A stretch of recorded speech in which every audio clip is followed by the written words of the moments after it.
Hello, and welcome to the SharePoint Framework and JavaScript Special Interest Group Biweekly Sync. It is February 13th, 2020. I want to welcome everybody to the call today. We've got a great agenda as normal. So we've got updates on SharePoint Framework from engineering. We've got updates on the patterns and practices offerings. And we've got two great demos. The first from Sébastien, a React Graph calculator, and then Darrel Miller will be back on the call today, getting started with the official Graph SDK. So this is the official Microsoft supported Graph JavaScript SDK. So he'll be going over getting started with that and some ways to use that on your project. So excited to see that.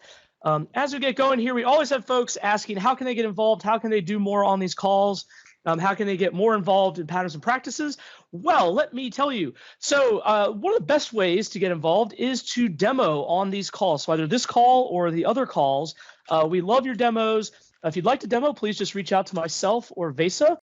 Demos can be anything involving part of the patterns and practices offerings, and of course, anything involving modern SharePoint development. So that's application customizers, web parts in SPFx, stuff around provisioning, stuff around column formatting. It's all great. We love to see those demos. So if you're doing great stuff, or I know you're doing great stuff with your customers and for your companies, and if it's stuff you can share, we'd love to have you share it on this call. So just reach out to myself or Vesa. We'll definitely get you signed up on a call. We are booked out for a couple calls into the future. So don't be discouraged if you can't be on like the very next call. We will get you booked. We will get you a slot to do your demo, and very much encourage you to reach out to us and do those demos, because I will continue to say I think it's one of the most valuable parts of the call. You can also contribute on GitHub. So contributing takes a number of forms. You can report issues you might find with the libraries. We don't love to have issues, but we love to get them reported so we can get them fixed. So if something's bugging you, don't keep it to yourself. Let us know. We'll do our best to try and address that. You can always submit pull requests. That's to any of the patterns and practices offerings. We welcome that across all our work to have you help out and contribute. That's a huge help, and it gets a lot of cool stuff into the library, perhaps a little bit faster, than somebody else might get to it. So encourage you to do those pull requests. Those pull requests, you could fix issues, add new functionality, add enhancements. Love it, love it, love it, all that stuff. And I want to thank everybody, as always, for the work they're doing to help contribute there. And then finally, another thing that goes sometimes a little bit under the radar, but is a huge help to the community, is helping with issues and questions. So sometimes folks will post issues and questions in the issues list. And if you happen to know the answer or have some ideas that might help them, please do post. Please do try and help them out. That's a huge help. It helps everybody kind of help each other. And again, get some assistance perhaps a little bit faster than would otherwise come to them. And then finally, we always appreciate your feedback on what we're doing. So how are these calls? How is our documentation? Where else can we help? What other things would be valuable? And of course, positive feedback is okay too. If you really like something we're doing, we can certainly do a little bit more of it. If you do need some help getting started on GitHub or contributing or unsure how that process works or how to dive in, we do have a Sharing is Caring series or initiative started by David Warner. So you can check that out. That's a great way. There's some scheduled calls, so you can get some demos and some live help to get you started, to get you through your first pull request. Check out the link there, aka.ms Sharing is Caring. That's a great way, if you're unsure how to get started, to kind of get your feet wet and jump on in a little bit. So we got 4 links there. The first one, SPDev-docs, is your all-up SharePoint developer documentation. So that's where if you're getting started with SharePoint Framework, you're an old hand at SharePoint Framework, but need to remind yourself of some details. Or if you're doing managed code development or add-in development, all of the SharePoint developer documentation is at aka.ms/spdev-docs. The next link, SPDev-videos, is to our PnP YouTube channel. There you can find recordings from all our calls, as well as a lot of great content from outside the calls, various tutorial videos, instructions, getting started videos, and so forth. Definitely check that out. If you haven't, it's a great way to stay caught up, because I know not everybody can make every weekly call, of course. So it's a great way to stay up to date and see what's been talked about. SPDev-issues is the issues list in GitHub to report all your modern SharePoint development issues. It's not necessarily a feature request location. That would be more user voice. But if you're having issues, having trouble, having questions around modern SharePoint development, modern SharePoint in general, definitely that's the place to ask them. And then finally, we've got 2 great GitHub organizations. First, /SharePoint. That is kind of a mix of the official SharePoint repositories, so around SPFx.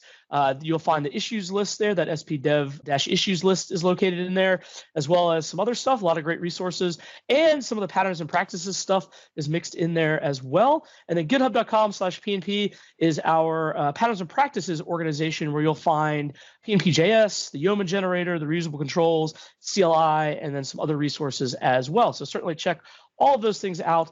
Lots of great resources to get you started, to help you out with your development work, and places to report any problems you might be having. And now I think it is a SharePoint Framework update from Vesa. Yay! So I don't have a massive amount of updates. On Tuesday, we had the AMN session with Pat Miller and Luca Pandinelli and John Nugan and me, where we actually covered a lot of the direction where we're heading. So, which was, by the way, a huge success. We'll touch slightly an update on the roadmap today, but not going too deep on things. Few slides which I wanted to kind of recap here. This video went live earlier actually today, so building Microsoft Teams personal apps easily using SharePoint Framework. And really this is demonstrating the advantages of using SharePoint Framework as the development platform also for Microsoft Teams. So we are working closely with Microsoft Teams engineering on making this experience even better. Really the key advantage of using again SharePoint Framework for this model is that the hosting is automatic, deployment operations are automatic, CDN optimization is automatic, there's an easy management of Graph APIs and all of that, and it is the unified code base. And then that's like, I think it's 20 minutes video walking through that process, and also how to upgrade existing projects to the latest version, so you can actually expose them as personal apps if you're looking into that as well. I'm actually going to paste in the YouTube video here. The next slide actually is a kind of a sister video from yesterday. So this one is actually no code, but it's a kind of a, well, related on the same model. And this one is showing how you can actually do or expose SharePoint portals in your Microsoft Teams and point them and pin them in an organizational wide as the top left corner. So that will basically address the classic request from the customers, which is, I want to use Teams, but our corporate communications is saying that we need to somehow expose our corporate portal and corporate messaging and news for all of the employees using the Teams. And voila, there it is. This is basically walking through that process. Now, for this one, we are looking into making the process even more streamlined in the future. Right now, the process, what I'm actually showing in the video, to be honest, only works in the web browser, so in a browser Teams. And there was a chat related on that one already in Twitter earlier today, and there are ways to actually make it work in the Microsoft Teams desktop as well. It's a really great video on showing the best of both worlds, so SharePoint and Microsoft Teams together as the unified communication platform. And that's where we're heading anyway, because Jeff Deeper is now the lead for Microsoft Teams as well, so not only on SharePoint and OneDrive, Jeff being our senior vice president owning the experience. Like I said, when we started the section, there was a really nice Ask Us Anything session on last Tuesday. We do apologize. We maxed out at 250 attendees again. So we're trying to figure out the right technology to not hit that max again, because we can hitting that max attendee number now in the monthly community calls. In these calls, we're hitting like 150, 160 attendees, but it's getting closer. Now, I know that there is an ongoing discussions that apparently Teams might actually increase that to 150 limit sooner or later. So we're in that fence of, do we actually want to move away from Teams rather than waiting for them to increase the limit? But it was a really great discussion and questions related on the future of SharePoint Framework, or future of whatever it will be called, because it's now getting extended for the Microsoft 365 level with the work what we do with Microsoft Teams and Office add-ins. So there's new announcements related on that one, and concrete announcements and demos obviously coming in Build and in SPC, SharePoint Conference 2020. But we did touch many of those topics on that recording, so probably want to check it out if you're interested. Next slide is just showing, hey, we're back on track related on SharePoint Framework adoption worldwide after the holiday break. So looking good, and the growth is phenomenal, which is really, really great. So by far the most successful UX layer extensibility model what we have. And the next slide is basically the classic, what are we going to do after now with the 1.10 release? So 1.10 was released in the early January. We're looking into doing 1.11 at the same time. We're actively working on the app source support for SharePoint Framework, which is coming actually relatively soon. But again, you might expect us to make the announcements in the big conferences, so you can kind of guess what are we targeting from a delivery perspective. The unified toolchain for Microsoft 365 workloads, we're working on that one, and that basically means that you'll have exactly the same tooling for implementing UX for Teams and Office add-ins and SharePoints, and you can just, as a developer, you can choose where you want to expose your functionality, which is pretty awesome. Same code works in every single location, which is pretty cool. Native support Fluid framework for all of those components, which we can build faster in a loop and more extensions, and that came up on Tuesday as well. We need to add more extensions in the modern SharePoint, so people want that, and we absolutely hear what you're saying. But that's it for my side. I think we are heading to the PnP.js side. Yes. So PnP.js updates 2.03 scheduled for Friday release. That's this Friday on Valentine's Day. So happy Valentine's Day to everybody. That's got some great fixes, some enhancements, and some docs updates there. Also fixed kind of a long-standing bug that's been hanging around with batching. It was low impact, so it's low priority, but excited to get that fixed, and that'll be in 2.03 as well. And also some great contributions from folks out in the field. So thank you for that. We've got a great new video. The second video in our Getting Started with PnP.js V2 series is out. It's on selective imports. You can find that on the YouTube channel, or as well, I'm sure very shortly a link will be appearing in the chat. So that will be coming. As well, we've got a third video coming on extensions. That'll be out hopefully maybe early next week for folks, so we can get those videos. We'll get those videos rolling out as we can. I did want to mention, so I'm going to be going out on family leave soon. So what that means, please keep submitting issues. The March release will likely be delayed. We'll see how much sleep I'm getting at that point. And do expect delayed responses from me at least. But do please, there's a lot of folks helping each other on the issues list. Just keep that up. Keep helping each other as best you can. I know there's a lot of smart folks out there. But just wanted to kind of mention that on this call, and I will be pinning an issue in the issues list mentioning as well that I'll be out on family leave. So just my involvement will be a little bit reduced for the foreseeable future. So it is a little boy. We're going to have another little boy. So very excited about that. And I keep pretending we're ready. So we'll see. Documentation, pnp.github.io/pnpjs for all your PnP.js documentation needs. Thank you all for the congratulations. My wife is doing all the hard work, but I will certainly take credit from you. Thank you. And then hashtag PnP.js on Twitter, and then you can follow me on Twitter at MediocreBowler. Office CLI updates, new preview version 2.7 with commands for completion or command completion in PowerShell, reporting on Office 365 groups usage, updating graph schema extensions, removing SharePoint organizational asset libraries, and adding Yammer messages. So that is a new preview version. So you'll need to npm install-g at PnP Office 365-CLI at next to get that for the CLI. So definitely check that out if you haven't tried out the CLI. It's another great tool to have in your tool belt. If you manage your Office 365 deployments and assets and other things. So a great tool there. As well, the reusable components, great way to jumpstart your development for web parts and application customizers. It's a set of React controls. One set is the content controls, and another set is the property controls. Content controls designed for the body of your web parts, to help you jumpstart, have a nice out-of-the-box look and feel to your display or your layouts for your users. And the property controls provide the same thing, but for that edit pane in the web part. In your SPFx web part. So definitely check that out. It's another great tool to use, jumpstart your development, save you a ton of time, and build on that existing functionality. And of course, if you have ideas, another great place, as well as PnP.js, as well as the CLI, if you're interested in contributing and doing some React work, if that's a thing that interests you, it's certainly a place to jump in and get involved as well. And then last but not least, a new version of the SPFx community generator has just been released, I believe, yesterday. So that's 1.11.1.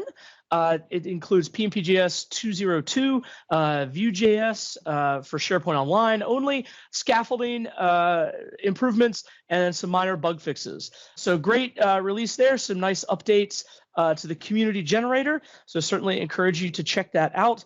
Help wanted, there is a desire to support Angular 9 in SharePoint Online projects. So if you are an expert in Angular 9 or have some knowledge there or just want to learn, certainly a great opportunity to jump in and help out with the generator. So another chance for folks to get involved there. You can always install npm install-g at pnp/generator-spfx. Documentation is AKMS PnP generator, and there's a Gitter channel as well, gitter.im generator-spfx/generator, because anything using Yeoman has to use the word generator as many times as possible. And now, with all that in record time, we are on to our demos. Can you use React controls in a no JavaScript solution? So quickly answering on that one. So the property pane React controls, or the property pane controls, they are actually built using React, and you can use them even though your JavaScript or web part would be implemented using no JavaScript. But inside of the web part, obviously, you cannot use React controls if you're not using React. So sorry for that. Sorry. Sebastian. Yes, property pane. I guess that's the word of the day. Thanks, Vesa. Thanks, Patrick, for a quick introduction. Wanted to share a little bit of an experiment that I did in the last couple of weeks. Actually, we at the European SharePoint conference this week, I wanted to showcase a really cool web part that was using SPFx and Teams, and I thought it would have been a great demo opportunity or a great sample on the GitHub. So wanted to kind of do a little bit of a walkthrough of this sample and this web part here. Who's that guy with the weird French accent? My name is Sébastien. I am the product lead at Valo Intranet.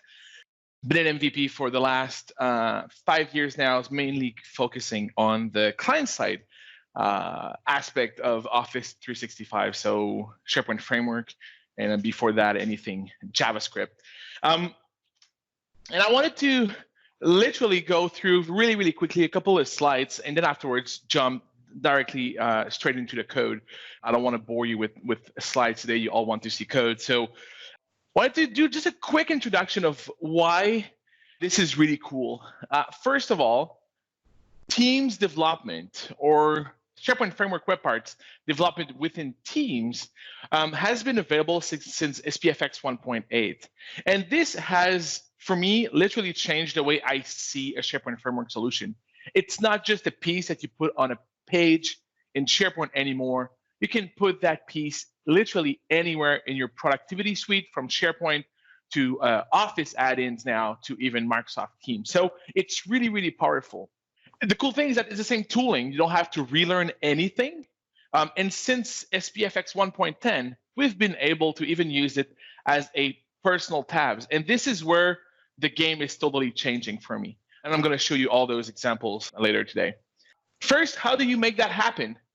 You take your existing code. First, you migrate it to 1.10. So you use the Office 365 CLI.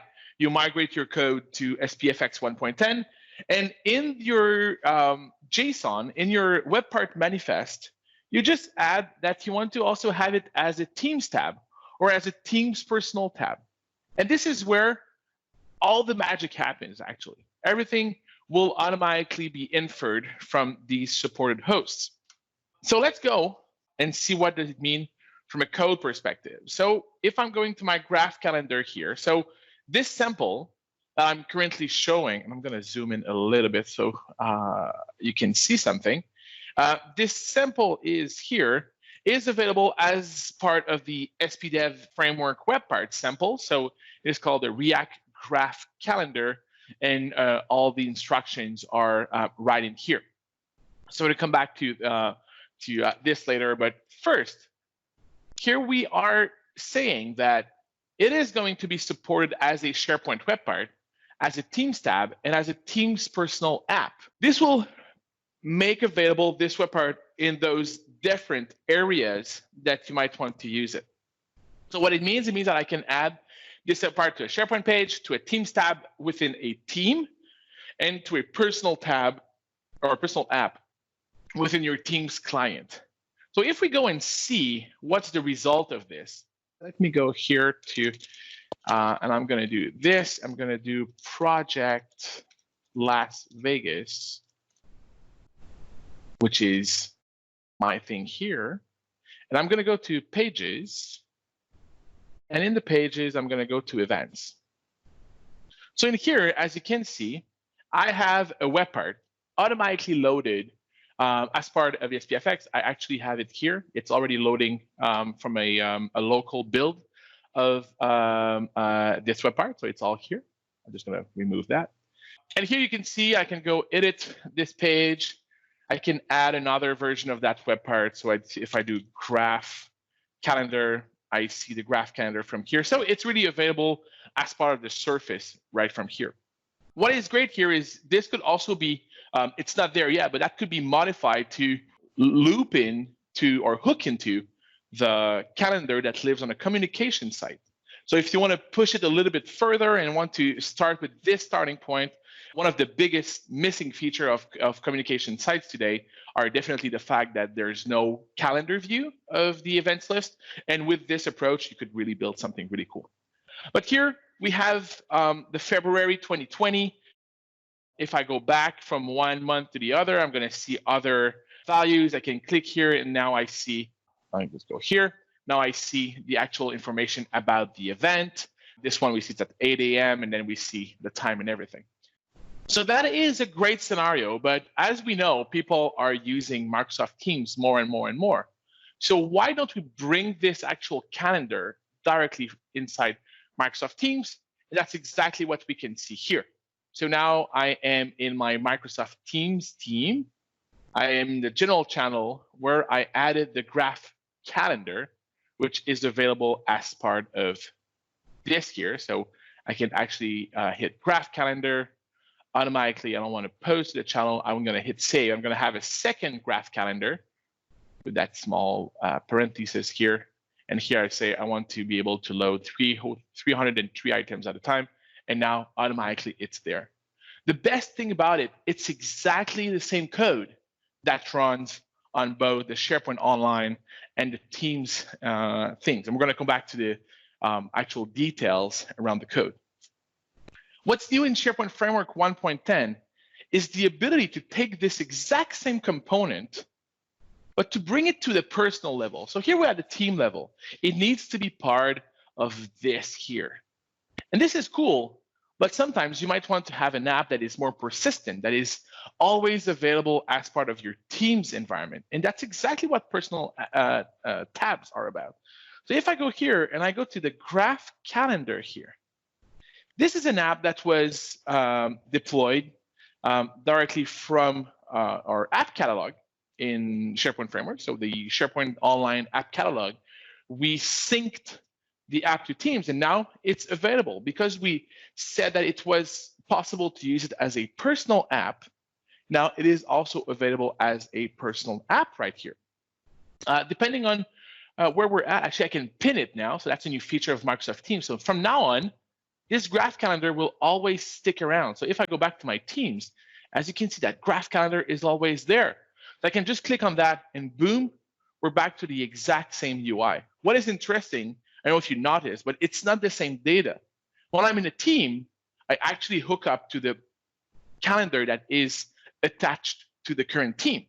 So I use the graph, talk with the current Teams calendar, and automatically I fetch the items. Here, I fetch the items of the user because it makes no sense to, I don't know, hard code a team or whatsoever. So here you have the ability to have all those elements right in there. Great maybe enhancement opportunity here is to also go and fetch all your joined teams calendars and make them part of this calendar. So you see not only your events, but your team events as part of a single dashboard. That could be extremely powerful to really have a good picture of what's happening around everything. So what is the code doing? So let's go back to Visual Studio here, and let's go to first a couple of things that I wanted to mention. So first, we're going to go to our web part class, which is kind of the entry point of this. First of all, we're just going to simply provision the graph calendar, which is my main component, where everything is being displayed and rendered. So we're going to go back this a little bit later. But there's a couple of things that we have to do initially to make sure that we have a well-working solution. First, we want to make sure that we are in Teams. If we're in Teams, or actually if we're in Teams, make sure that we have the Microsoft Teams SDK available. So if we are running within Microsoft Teams, this object will have a value. So if this object has a value, now we can actually get the context out of it. It used to be an async function. Now it's a direct object. So we just get the context from it. And this is what will provide information like channel name, team ID. So we can do some of the queries to the graph later on with the current context of Microsoft Teams. Also, something we want to do is to initialize the icons running on a surface that is hosted in SharePoint, but doesn't have all the bits and pieces in SharePoint, actually. So for example, the Office UI Fabric icons are not loaded by default in a SharePoint Framework web part that runs within Teams. So here you need to initialize the icons, and this is a function that is actually being provisioned as part of the Office UI Fabric React package. So you just need to call that function here and to see the icons, or it's not going to look good.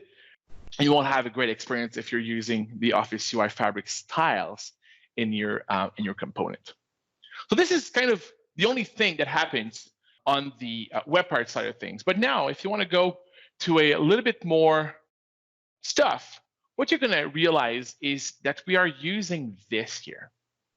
So the way I'm a very lazy developer.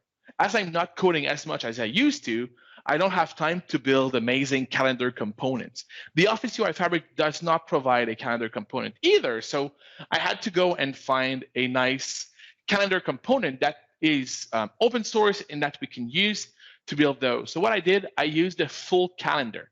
The full calendar is a really, really, really nice library. I have it right here. So it's a fully JavaScript native calendar library that has versions for Vue, for Angular, for React. So it makes it really easy to leverage and to assemble a page with this. So basically in that case, what is cool is that I don't have to build any of the calendaring components. The only thing I have to do is to provide data. And how do we provide data? Well, we have the Microsoft Graph to do that. Microsoft Graph is your perfect best friend to loop in some data from this team. So how do we do this? First, I'm going to come back to this here. We will load the events. When we render this component, we're going to load the events based on the calendar start date and the calendar end date. Why do we do that? Well, calendaring is really hard, especially in software engineering. It looks like a simple thing, but it's actually probably one of the worst thing to play with. Dates and calendars are like my worst enemies here. And as you can see, I have the 26th of January, and at the end, I have the 7th of March. So I want to be able to do my query to the graph to include all of those dates. So my full view makes a sense, not just for the current month, but for the entire view that I have here. So that's what I'm doing here. Then I'm loading the events. I am using the, previous Microsoft Graph client. Sorry, Darrel. Hope you are coming with good news today. But here I'm using the previous client here. So I'm getting the client from the Graph Factory, and I'm simply building my URL. So in that case, /group ID. That group ID was provisioned through the context of Microsoft Teams. So Microsoft Teams has the information about which group ID we're currently working on. And then afterwards, I'm just here running the query where I'm doing a little bit of a filtering based on the start date and the end date. What are the different properties I'm looking for, and which is the version that I want to call from the graph, which in that case is the v1.0. Here, I am doing a little bit of a trick here. If I'm running as part of a personal tab, I want to run /me/event. So instead of going to the group calendar, I want to go to my personal calendar. The good thing here is that that was the only change that I had when I changed the code to go from SharePoint Framework 1.9 to 1.10. That's the only piece of code that I had to change. Just to add, can I check if I'm in a personal tab? And if yes, just override the setting here. And what is the way to check? Well, here we're going to check if it's running in Teams, and that we don't have a Teams ID, then we are in a personal tab. How do we check if we're running in Teams? We're just checking if we have a Teams context that was passed as part of the initializer of our element. Something also that is really, really, really interesting that you can play with is to be fully aware of the current setup of your Microsoft Teams. So let me show you something that is really, really cool. In this scenario, I can go here. I can go in my settings, and I can change it to be dark. And now if I'm reloading the page, I'm just going to reload this one here. You're going to see that I now support dark mode natively within this web part. So that way, I'm a dark mode guy, so I had to. So how do we do that? Well, there are some interesting APIs that exist here. On the Teams context, you actually have access to the theme. So based on what we're doing, when you are running in Teams, we're importing, basically we're injecting on-demand CSS to the current web part that now runs in Teams. So you want to have a good example is in this case, I don't know, let's go back to SharePoint. When I'm in SharePoint, you see the colors here are the colors of the theme. In Teams, I want to have the blurple that is from Teams. So you really have to have those nice colors. So we are having an SCSS or a module here, which is the following here, which will bring some of the colors in there.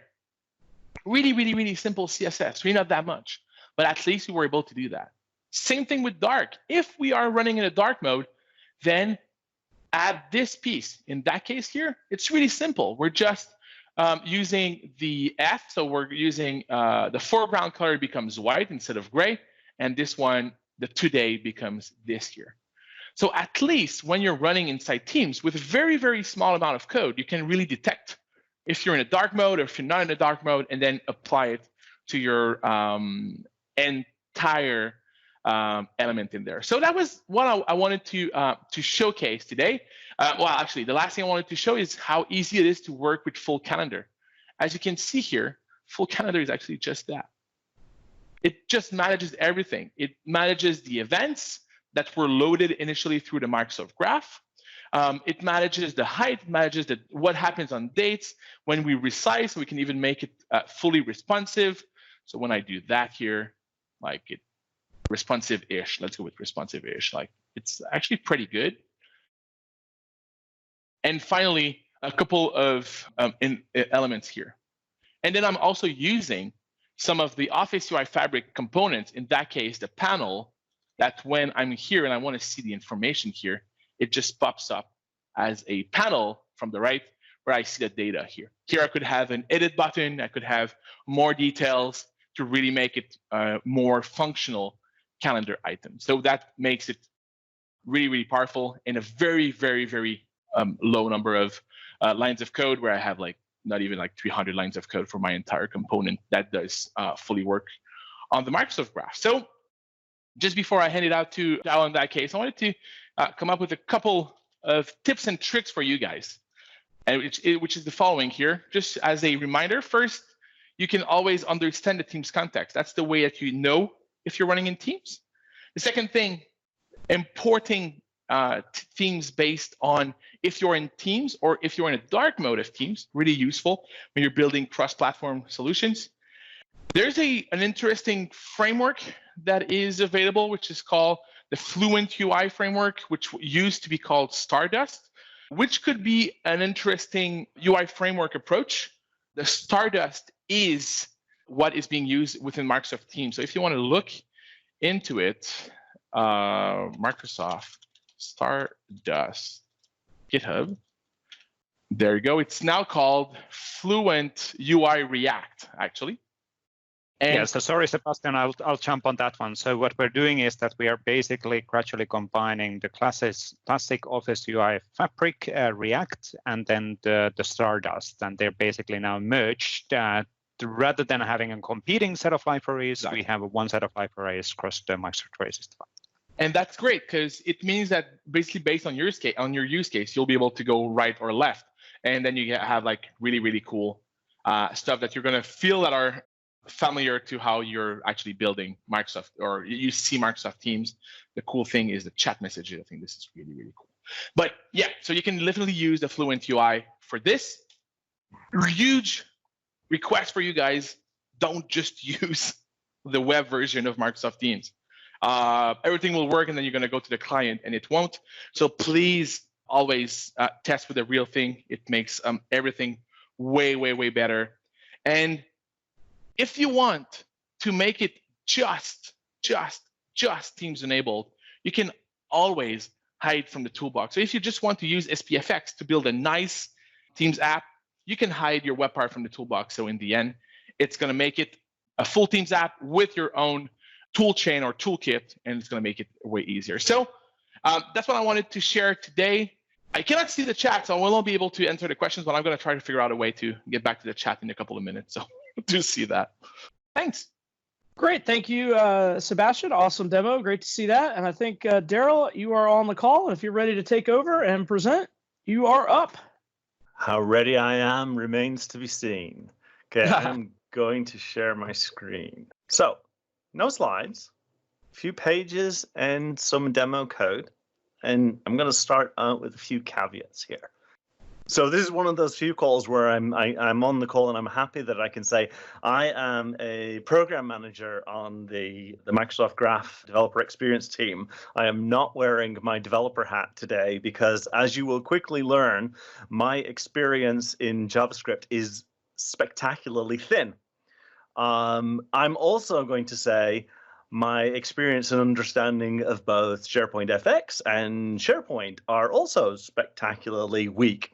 So you might ask the question, well, why on earth are you here talking to us? And it really, this search here in NPM is kind of the answer to that question. So the Microsoft.graph types and the Microsoft Graph client library are two libraries that I am the PM for, and our Graph SDK team is the team that builds these libraries.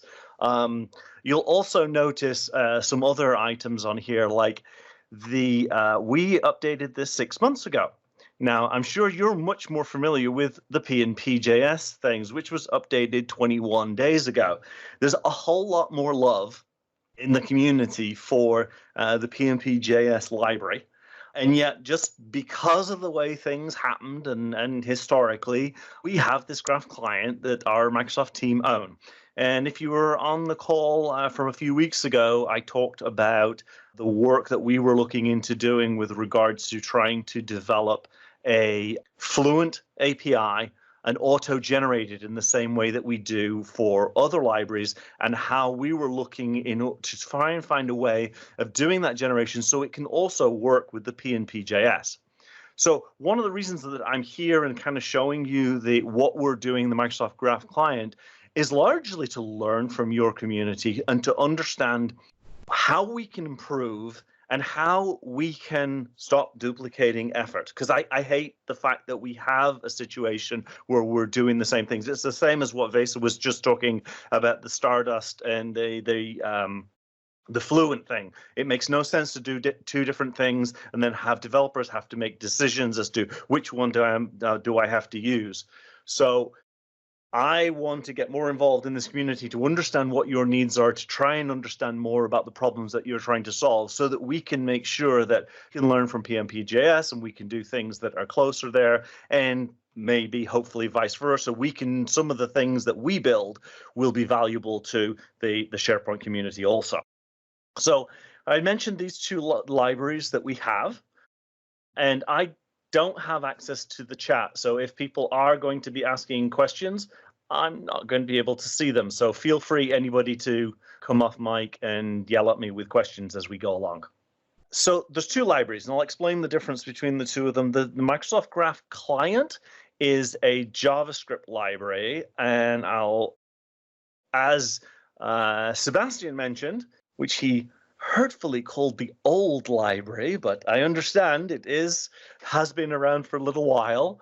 This is the library that has that syntax of being able to say client.api, and then it has all the OData type functions, and you can install it from npm. You can also install it from JSDeliver. And there's instructions here basically how you set this up and to be able to make calls. I'm going to scroll down here, and hopefully somewhere down here, it talks and shows you how to go and retrieve email messages and how to send email messages and that kind of thing. A couple of things to point out here is we have recently introduced these things called authentication providers, which are wrappers around the Microsoft Auth library. And in the demo, I'll show you how that plugs into the overall setup. So this is kind of, as I said, purely JavaScript way of making calls to the graph and constructing URIs and being able to get at the JSON response body. But really, it is just a JSON blob or a JavaScript object at that point. The next library is the one that we auto-generate, which is the Microsoft Graph TypeScript type. So we use the metadata of Microsoft Graph in order to generate a set of models, so that if you are working in TypeScript, you get this strongly typed experience to be able to see what the properties are on all the different classes. And as Microsoft Graph grows and grows and we add more capabilities in there, this just provides that nice discovery mechanism. And this is available both on NPM and available on definitely typed. And there is source code available that allows you to get the beta libraries. We're not currently publishing the beta libraries, but that's something that we need to get onto and get those published too, so people can experiment with the beta capabilities that are available. So the demo that I'm going to show you is basically, it's a React application. And I went to the Graph developer portal, and I went to the getting started, and I went to find the React app, and you can actually download it all as a complete app, or you can just walk through it and say create your project, and it walks you through step by step as to how to do it, how to register the app in the portal, and how to get some information. And I'm just going to show you running it here. So this is how you access the graph if you're not running in SharePoint World at the moment. And it's a very simplistic React tutorial, and I can click here and do sign in, and I'm going to foolishly go and connect to my own personal account here, and it's going to recognize, it's going to go off and find out who I am, and it's going to provide a couple of additional tabs. The built-in one, the tutorial shows you how to get the list of calendar events that on your calendar, and I went in just to prove that I could actually add a tab, and I'm not completely hopeless in JavaScript. I went and read all of my messages in my email inbox, right? Let's just take a quick look at what that code looks like. So it was created from basically just using create React app, and then copying and pasting stuff in from the getting started. But the getting started actually does a bit of a kind of what I'm considering an anti-pattern with regards to how you use the Graph client. What it would end up doing is every time you'd go to make a call to the Graph, it would go and create a new instance of that client. So I did some refactoring on this library, and if we look at the class app and look at the constructor of it, one of the first things that you have to do if you're working with MSAL is set up a user agent application to allow you to do an implicit flow login. And we pull the app ID from the client ID, from the config file, we pull the client ID from the config file, and the redirect URL And then we go and say, well, have you previously logged in? Because the one nice thing about MSAL is it has a token cache. And if you've previously logged in, it will remember that and it will pull out the user if you've already logged in. And then we go and get a client application. And this is the same client application that if you use from the SPFx that you do .api. We're just creating it manually ourselves this way. And I'll show you how I do that in the get client method, which if I scroll down just a little bit over here, there is a static factory method, and we can say init with middleware. And this is one of the pieces of value that the library brings, is it has this middleware pipeline that comes out of the box with handling retries and dealing with making sure that you don't redirect tokens across domains, although I'm wondering whether in JavaScript that is actually an issue. It certainly is in some of the other languages. And what we've tried to do is across the languages provide this consistent pattern of using these middleware pipelines. So in order to get authorization and to be able to get the tokens, we plug in this, what we call an implicit MSAL authentication provider with the particular scopes that we will be using in order to make the Graph API calls. And we pass this auth provider into the Graph client, and we return that Graph client, and then I basically just set it as a property on the app object. And that property is going to get passed down into various React components that we use throughout the application. So one of the first things that we do as soon as you have signed in is go and do get user profile. And if I just go to the definition here, we call a method called get user details, which lives in a service library. And the only reason well, there's kind of two reasons that I created the service library. One is because that's kind of how the starter app showed it. But the other reason is because I actually converted it into a TypeScript library just to kind of give a feel for how the TypeScript interacts. So if I flip over to get user detail that is in this Graph service library, you can see get user details just takes that client and calls the API and returns the user. And the value here is, oh, no, the point I was going to make is this is set up currently as a set of functions that you pass the client in. It would probably be a better design to actually just create this as a service where you pass the client into the constructor of that service. So it's actually a class and you don't have to pass the client in on every single action. So anyway, this returns the user, which shows the name, and you can get the profile photo and things like that. You can see here how we are getting the events for the calendar. And you can also hear how we were getting the messages. And we are also building some other higher level capabilities around these libraries. And one of those pieces of functionality we've built is that the problem when you do get messages is you only get like the first page. And if you want to get more, you have to follow that next link. So then you've got to go and get the next link and call it again and again and again. So in the second implementation of the method, I have get all messages, where we get the first page, but then we pass it into what we call a page iterator. So you just pass the collection in, and we have a callback that adds all of the messages into a collection and then returns all of them. And we can do a count and limit it so that we don't end up returning too many. But this page iterator class is just a way of making it easier to deal with these page collections.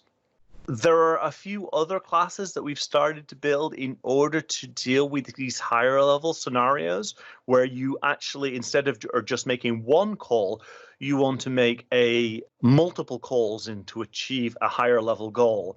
And I don't have that in this source code, but I'm just going to flip over to some preview documentation. This should be up fairly soon. This is the Graph request batching. And we touched on this very briefly in the Fluent discussion last week, because I know PnP.js has a very similar way of doing this, and it would be great to align what we're doing here, especially because I know there are plans of adding some extra capabilities into batching on the Graph. And again, I don't want us to both have to implement the same mechanism twice. But the idea here is you create a request object. This is going and getting the profile photo request. And then here, in this case, is a little bit of a strange example. We go get it, and then we request the photo, and then I think we upload the photo right afterwards. But we create these multiple of requests, convert them into batch request steps, and then package them all up into a single batch request content, which is over here. So here are the different steps that have been put into the batch request content object. And then just using client.api, we pass it to the $batch endpoint and pass that entire content.